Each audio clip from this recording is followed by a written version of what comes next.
రైతులకు శుభవార్త. రాష్ట్రంలో ముందుగానే ప్రవేశించిన రుతుపవనాలు ఇక భారీ వర్షాలు అని అన్నారు. కానీ రుతుపవనాలు వచ్చి 20 రోజులు దాటినా సరైన వర్షపాతం నమోదు కాలేదు. వర్షాలు కురిసినా తేలికపాటి వానలే వచ్చాయి. దీంతో రైతులు వర్షాల కోసం ఎదురుచూస్తున్నారు. రాష్ట్రంలో వరి సాగు చేయాలంటే వర్షాలు అవసరం. ఒకవేళ వర్షాలు కురవకపోతే వరి సాగు తగ్గే అవకాశం ఉంది. జూన్ నిరాశపరిచినా జూలైలో వర్షాలు కురుస్తాయని అందరూ భావిస్తున్నారు. అయితే వాతావరణ అధికారులు మాత్రం షాకింగ్ విషయం చెబుతున్నారు. తెలంగాణలో రుతుపవనాలు చురుగ్గా కదలడం లేదని పేర్కొంటున్నారు. బంగాళాఖాతంలో అనుకూల పరిస్థితులు లేకపోవడం, అల్పపీడనం లేకపోవడంతో రుతుపవనాలు బలహీనపడినట్లు అంచనా వేస్తున్నారు. బంగాళాఖాతంలో అల్పపీడనాలు ద్రోణులు వస్తే రుతుపవనాలు బలపడి వర్షాలు కురిసే అవకాశం ఉందని అంచనా వేస్తున్నారు. పశ్చిమ గాలుల ప్రభావం వల్లే అక్కడ ఉష్ణోగ్రతలు పెరుగుతున్నాయని చెబుతున్నారు. తెలంగాణలోకి ఈ నెల 4న రుతుపవనాలు వచ్చాయి.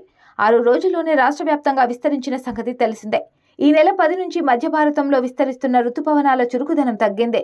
ఇప్పుడు నెమ్మదిగా కదులుతున్నట్లు చెబుతున్నారు. ఉత్తరప్రదేశ్, రాజస్థాన్, ఉత్తరాఖండ్, ఢిల్లీ, పంజాబ్, హర్యానా, జమ్మూ కాశ్మీర్, బీహార్లో రుతుపవనాలు విస్తరించాల్సి ఉంది. కానీ అవి నెమ్మదిగా కదులుతుండటంతో ఇంకా సమయం పట్టే అవకాశం ఉంది. రుతుపవనాల విస్తరణకు మరో వారం రోజులు పట్టే అవకాశం ఉందని ఐఎండీ అంచనా వేసిందే. జూలైలో వర్షాలు కురవకపోతే రాష్ట్రంలో కరువు పరిస్థితులు ఏర్పడే అవకాశం ఉంది. తెలంగాణలోని ప్రాజెక్టులు దాదాపు ఎండిపోయే ప్రమాదం ఉంది. ఇదే జరిగితే తీవ్ర పరిస్థితులు ఏర్పడే అవకాశం ఉంది. శ్రీశైలంలో 215 టీఎంసీలకు గాను 36 టీఎంసీల నీళ్లే అందుబాటులో ఉన్నాయి. సాగర్ ప్రాజెక్టులో 312 టీఎంసీలకు గాను 122 టీఎంసీలే ఉన్నాయి. ఇక శ్రీరామ్ సాగర్లో కూడా నీటి మట్టం భారీగా పడిపోయింది.